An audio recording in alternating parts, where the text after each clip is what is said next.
शिपाई भरतीसाठी सुद्धा शिक्षण जरुरीच आहे. मग पॉलिटिशियन सारख्या पदासाठी शिक्षण जरुरीचं नाहीये का? तर ह्या प्रश्नाचं उत्तर मला 9वीच्या पॉलिटीची एनसीईआरटी वाचताना खूप चांगलं उत्तर मिळालं.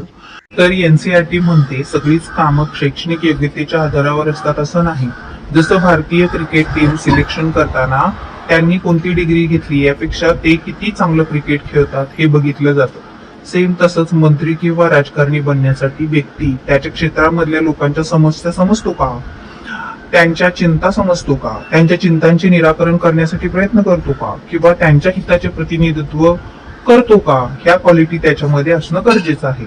मग हे काम करतोय की नाही हे लाखो वोटर्स 5 वर्ष त्याची परीक्षा घेऊ शकतात. आणि जर शिक्षणाला मॅन्डेटरी केलं तर लोकशाहीच्या विरुद्ध होईल. याचा अर्थ अर्ध्याहून अधिक लोकांना त्यांच्या निवडणूक लढण्याच्या अधिकारापासून हिरावून घेण्यासारखेच आहे, नाही का?